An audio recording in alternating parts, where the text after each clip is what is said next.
sedikit pun. Apabila kita berargumentasi, itu yang selalu kita sebut dalam ceramah-ceramah agama, ya, wajadilu billati hiya ahsan. Kalau berargumentasilah dengan cara yang terbaik. Artinya jangan mau menang sendiri. Tuhan sendiri kan sudah berfirman, kalau ada perbedaan, ujung-ujungnya itu bilang begini, itu pandangan Anda, itu agama Anda, ini agama saya, ini pandangan saya. Mari kita mencari titik temu. Ta'alu ila kalimatin sawa. Apa titik temu kita? Anda kan tidak tidak senang dengan adanya korupsi. Anda kan tidak senang dengan adanya kemiskinan. Anda kan tidak senang adanya kebodohan. Nah, mari kita bersama-sama meningkatkan upaya kita, kita bersama-sama memerangi hal tersebut. Jangan memerangi pandangan orang lain. Kita serahkan kepada dia pandangan tersebut. Karena di dalam Al-Quran disebutkan bahwa Tuhan memang menghendaki perbedaan itu. Likullin ja'alna minkum syir'atan wa minhaja. Bagi tiap kelompok kita berikan cara dia, syariat dia, metode dia yang berbeda-beda. Yang berbeda. Law syaa rabbuka la ja'alakum ummatan wahidah. Tuhan dengan gampang menjadikan kita itu monolitik. Nah, tapi apa? Istabiqul khairat. Itu tadi kita bersama-sama berlomba untuk kebajikan. Apa kebajikan? Memerangi kebodohan, memerangi kemiskinan, memerangi korupsi. Itu semuanya, itu mari kita bersatu. Jangan lalu disebabkan karena Anda salatnya begini, harus saya perangi. Biarin aja orang salat begitu. Tapi misalnya ada pandangan, terutama misalnya ke umat lain ya. Di Al-Quran misalnya di Al-Baqarah, walan tardu angkal yahudu gitu kan. Nah, jadi sepertinya tidak akan pernah ridho Nasrani dan Yahudi terhadap kalian gitu. Jadi kan hawanya itu jadi bermusuhan gitu. Nah, ini ini karena kita belajar Islam. Ya, betul. Jadi tiap ayat itu jangan diambil penggalnya saja, ya. Dipotong. Nah, sekarang begini, saya kasih contoh. Bung Karno dulu itu kan dengan lantang dia bilang, ganyang Malaysia. Apakah kita harus terapkan sampai sekarang? Kita harus tahu konteksnya. Kenapa Bung Karno bilang begitu? Karena dianggap bahwa Malaysia pada waktu itu didukung oleh kekuatan kolonial. Sedangkan kita adalah bangsa yang menginginkan merdeka dari kekuatan kolonial. Sehingga orang-orang yang didukung oleh kolonialisme kita perlu ganyang. Apakah hal itu berlaku sampai sekarang? Nah, betul. Ini satu contoh. Contoh yang kedua, Ibn Taimiyah, tokoh yang sangat berpengaruh bagi kelompok modernis, puritan, tapi beliau sangat prihatin terhadap keadaan umat Islam, hidup dalam suasana hubungan antara umat Islam dan umat Kristen sedang titik nadir, bermusuhan. Kan kita pernah bermusuhan dengan Islam dengan Kristen, umat Islam dan berabad-abad abad-abad ke 11 perang salib dan sebagainya. Mongol masuk ke Baghdad, itu semuanya menciptakan suasana kebatinan seorang Ibn Taimiyah untuk mengeluarkan fatwa-fatwa yang tidak sejalan lagi dengan kita di Indonesia khususnya dan umat Islam. Ada fatwa dari Ibn Taimiyah tentang umat Kristiani yang intinya melarang umat Islam ikut dalam aktivitas perayaan-perayaan umat Kristiani. Kalau ini diterapkan di Indonesia, maka tukang jual trompet itu haram hukumnya. Karena dia ikut di dalam aktivitas itu. Merayakan itu ya. Nah, tapi kalau kita mengetahui sejarah, kita mengetahui konteks keluarnya fatwa itu, kita lalu bisa mengerti bahwa fatwa itu berlaku pada untuk saat itu. Nah, jadi ada ayat-ayat di dalam Al-Quran yang sangat kontekstual. Artinya pada konteks tertentu itu diterapkan, tapi tidak pada konteks yang dalam seluruh keadaan. Kalau Anda mengatakan lan tarda angkal yahud wala nasara hatta tattabi'a millatahum, artinya apa namanya, mereka tidak akan ridha untuk umat Islam sebelum kita mengikuti menjadi agama mereka. Baik, Pak Alwi, kita tahan dulu ini. Harus berhenti dulu. Sangat menarik pemirsa, dan kita akan masuk lebih dalam lagi setelah segmen berikut ini.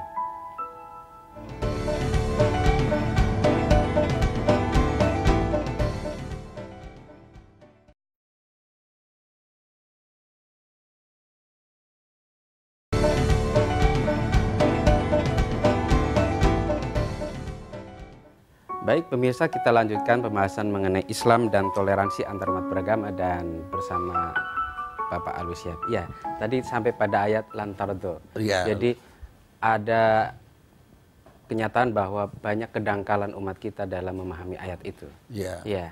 Nah, itu sebetulnya hubungannya seperti apa dalam belajar Islam? Tiap ayat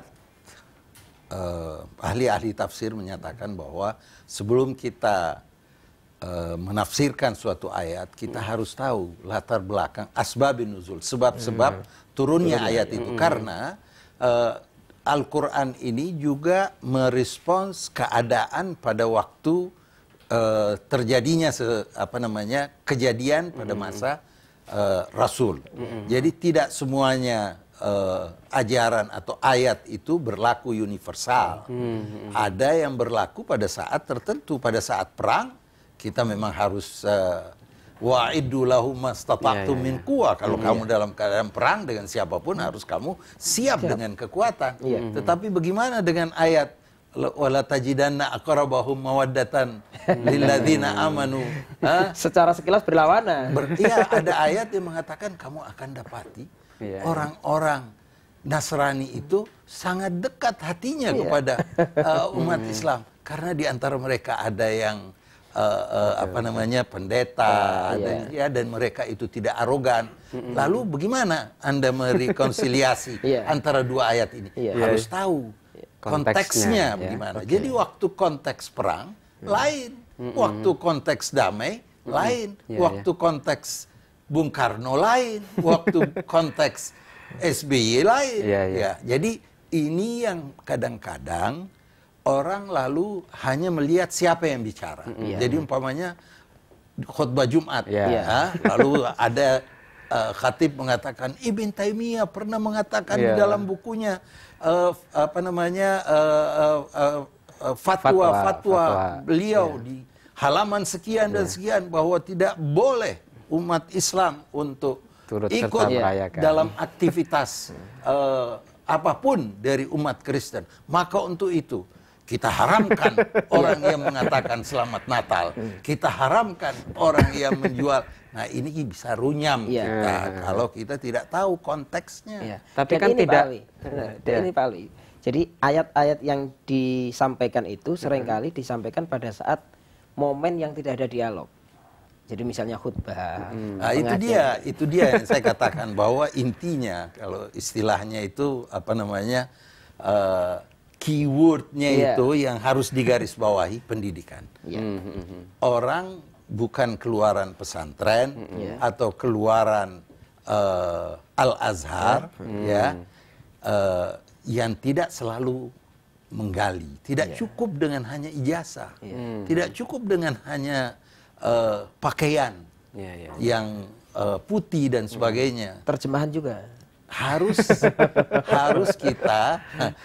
kita menggali, harus kita tahu sejarah.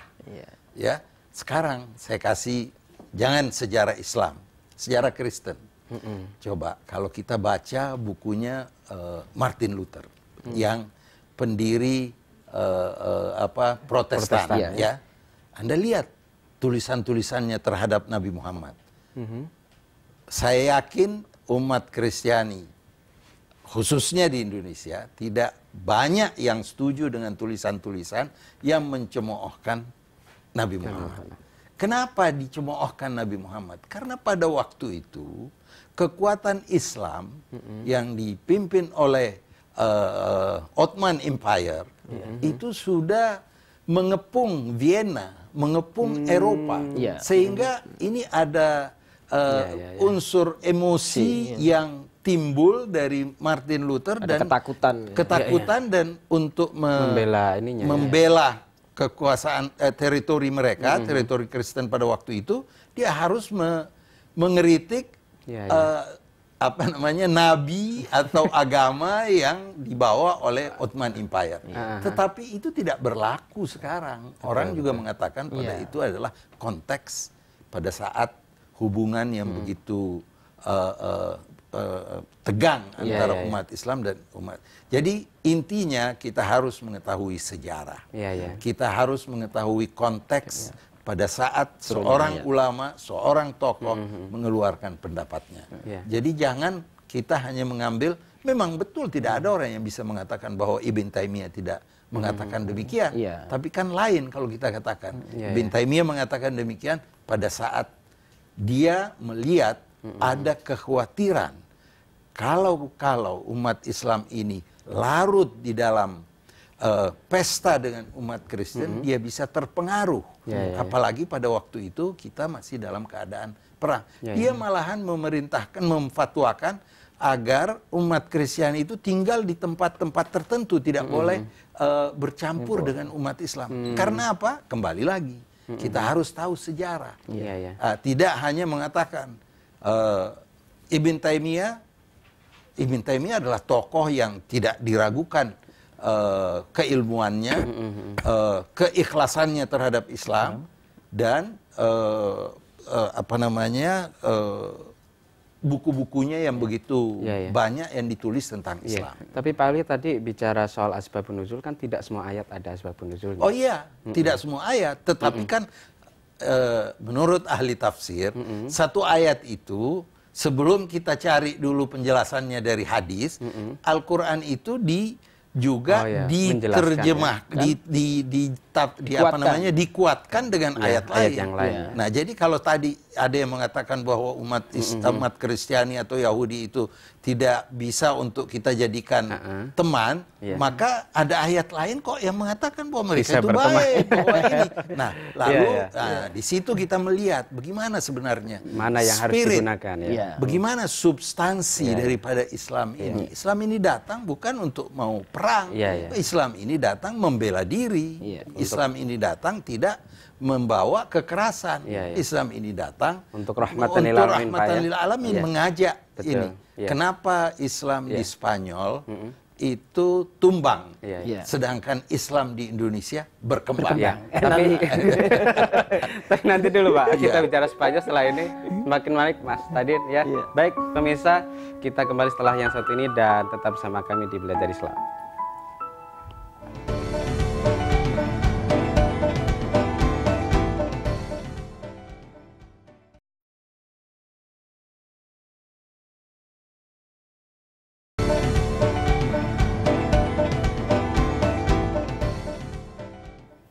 Baik pemirsa, kita lanjutkan pembahasan mengenai Islam dan toleransi yang terhormat beragama. Ya, tadi Pak Alwi memberi contoh perbandingan antara Islam di Spanyol dan Islam di Indonesia. Itu seperti apa Pak? Ya, ini kembali lagi kepada ajaran Islam secara utuh. Bahwa Islam diajarkan oleh Rasulullah bagaimana kita mengajak orang yang non-Muslim untuk memahami Islam. Tidak memaksa, la ikraha fiddin, tidak memaksa. Jadi kita memberikan, mempresentasikan Islam apa adanya. Begini loh Islam itu, begini loh agama ini tidak membebani, tidak memusuhi, tidak menggunakan kekerasan, tetapi mengajak. Nah, kenapa di Spanyol saya katakan boleh dikatakan Islam lenyap di Spanyol, disebabkan karena datangnya itu melalui pedang, melalui penguasaan. Tariq bin Ziyad kalau nggak salah Pak ya. Iya, mulai dari Khalid bin Walid dan seterusnya, sampai terbentuklah kerajaan atau apa yang kita lihat Istana Alhambra di Spanyol itu sebagai warisan sejarah Islam di daerah Spanyol. Ya, dan sampai sekarang juga masih ada di Bosnia tapi kecil. Nah, kenapa di Indonesia bertahan dan tidak pernah ada permusuhan antara Hindu Buddha yang pada waktu Islam datang adalah bagian daripada rakyat Indonesia ini, karena Islam datangnya dengan cara yang lemah lembut, dengan tokoh-tokoh tasawuf yang datang yang mengajak dan memberikan contoh budi pekerti luhur sambil berdagang, sambil berinteraksi, sehingga tidak pernah ada permusuhan, tidak pernah ada rasa dendam dari rakyat Indonesia yang beragama Hindu dan Buddha terhadap agama yang dibawa oleh tokoh-tokoh tasawuf itu ke Indonesia. Apa yang terjadi akhir-akhir ini tentu berbeda dengan apa yang terjadi masa lalu. Masa lalu Islam diterima dengan tangan terbuka karena dengan cara yang santun. Nah, sekarang ini justru Islam atau Muslim yang tadinya datang dengan santun justru berubah dengan cara-cara yang jadi keras. Sekarang agak gerang, sehingga dan bukan hanya di Indonesia, sekarang ada juga stigma seakan-akan agama Islam ini adalah agama yang keras, padahal sebenarnya hal itu sama sekali tidak pernah kita lihat dari Rasulullah Sallallahu Alaihi Wasallam. Rasulullah tidak pernah memaki orang. Coba kalau ada orang yang maki-maki orang, kita ajak dia bicara. Anda ini panutannya siapa? Kalau dia bilang panutan saya Rasulullah, coba berikan satu contoh di mana Rasulullah pernah memaki orang. Di mana Rasulullah pernah nuding orang, mengkafirkan orang. Bukankah Rasulullah selalu merangkul orang? Orang yang non Muslim pun dihormati. Datang berkunjung ke Rasulullah